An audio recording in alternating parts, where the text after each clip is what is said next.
Ribuan rumah di Kabupaten Gayo Luas, Aceh hanyut disapu banjir bandang. Sementara itu sejumlah daerah terisolasi sehingga bantuan disalurkan melalui jalur udara.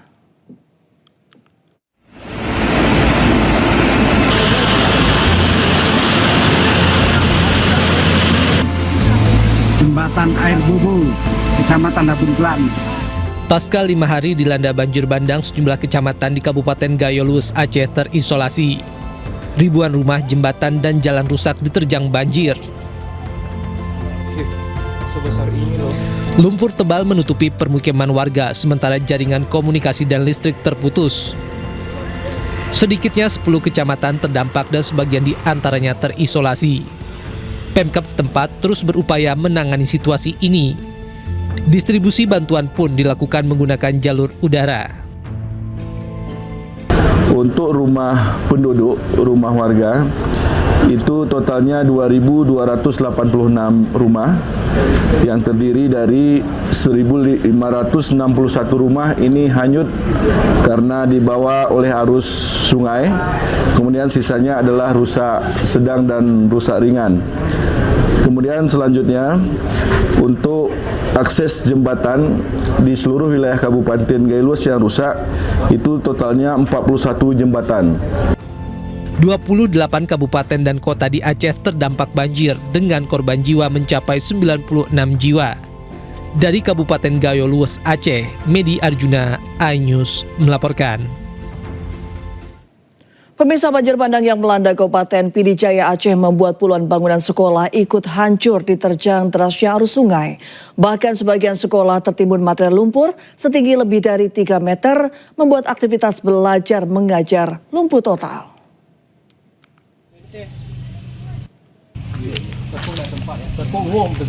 Kepala Dinas Pendidikan Aceh Murtala Mudin yang meninjau langsung lokasi SMAN 2 Meredi sempat terperosok ke dalam lumpur sedalam lebih dari 1 meter.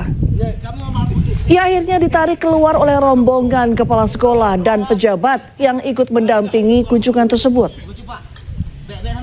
Dengan sekolah-sekolah yang rusak parah dan tertimbun lumpur, dunia pendidikan di Pidi Jaya kini benar-benar lumpuh. Murid-murid tidak bisa kembali ke ruang kelas. Sementara pemerintah daerah bersama dinas terkait berupaya mencari solusi darurat agar proses belajar mengajar tetap bisa berjalan meski dalam keterbatasan.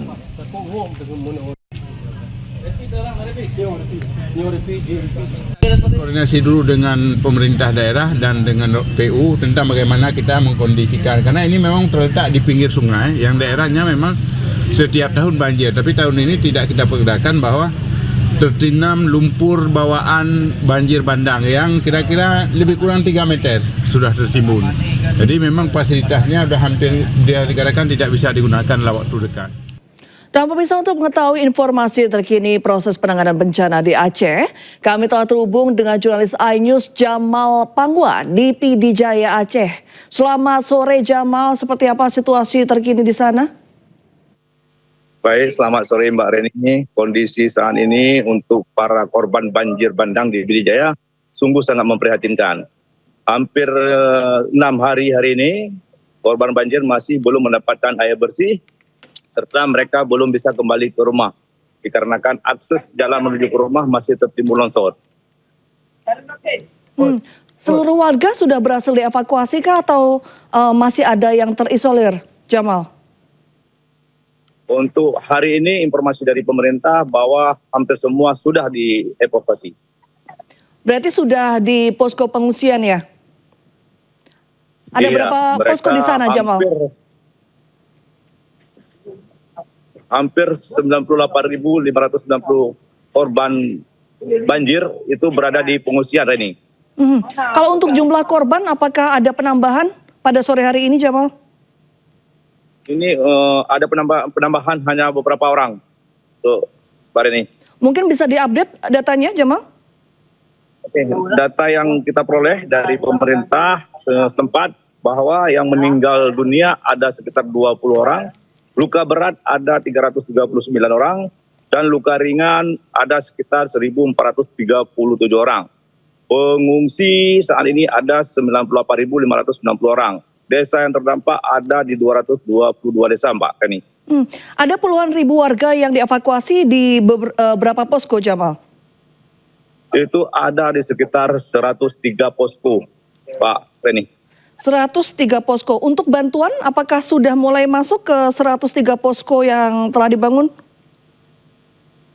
Alhamdulillah untuk bantuan untuk di posko-posko sudah disalurkan oleh pemerintah setempat.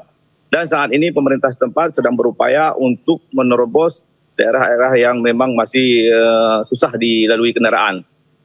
Ada berapa daerah yang masih terisolir?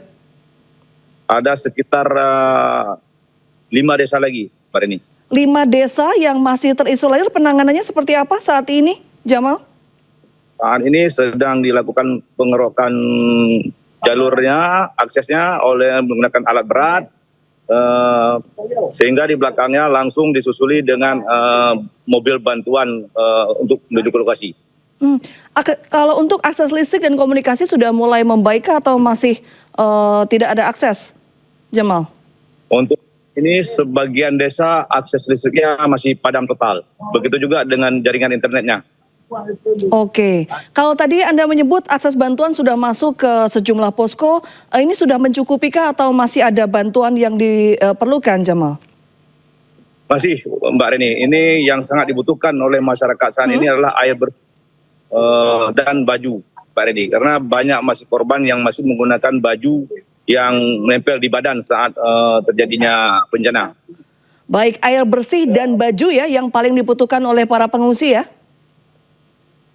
Iya, Mbak Reni. Baik, terima kasih Jamal atas laporan Anda. Selamat bertugas kembali dan selamat sore.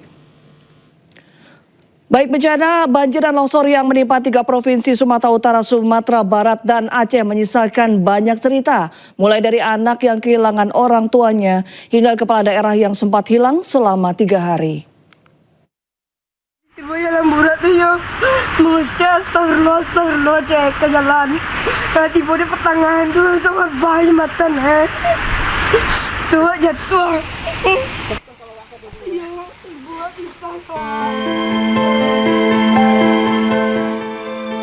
Muhammad Hugo Rafael, bocah laki-laki berusia 13 tahun ini terus menangis mencari ibunya yang hilang diterjang banjir bandang di Padang Pariaman, Sumatera Barat. Hingga kini petugas masih terus berjibaku mencari ibu Hugo. Saya gendong anak. Iya. Udah 2 hari tidak ketemu.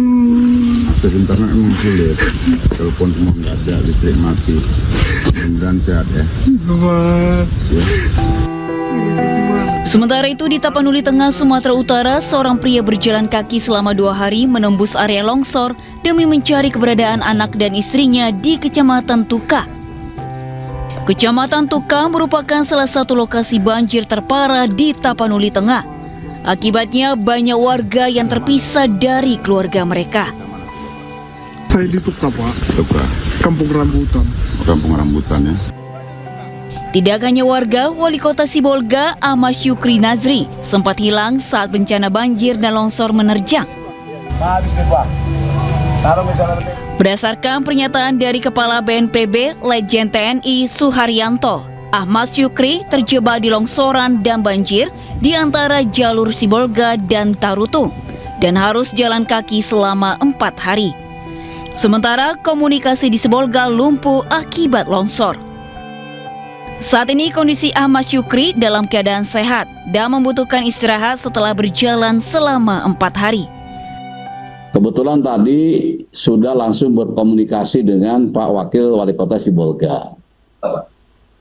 Wali Kota Sibolga. Tadi pada saat berkomunikasi, ya kan masih muda beliaunya. Jadi kelihatannya capek tapi mukanya segar gitu. Jadi menyampaikan, ya udah Pak Wali besok aja kita ketemu. Sekarang Bapak istirahat dulu. Beliau ngomong, saya jalan kaki Pak 4 hari gitu ya. Karena kebetulan beliau terjebak di rute longsoran yang tadi saya katakan antara Sibolga dengan Tarutung. Payah sewa, pakai motor TPO Permata Alam. Sebab motor TPO-nya sahabat tinggi, maka Sementara itu, istri Gubernur Aceh, Marlina Muzakir, nekat menerobos banjir dengan menumpang mobil tangki pengangkut minyak mentah. Marlina akhirnya berhasil menyelamatkan diri setelah 2 hari terjebak banjir di kawasan Pantai Beruh, Simpang Seunudon, Kabupaten Aceh Utara. Marlina dan rombongan awalnya hendak pulang menuju Banda Aceh setelah menyalurkan bantuan bagi korban banjir. Tanpa diduga, banjir semakin besar hingga rombongan terjebak di jalan. Tim Liputan iNews melaporkan. Petugas gabungan mengevakuasi warga dari wilayah terisolir di Kabupaten Agam, Sumatera Barat. Ayu sore segera kembali usai jeda.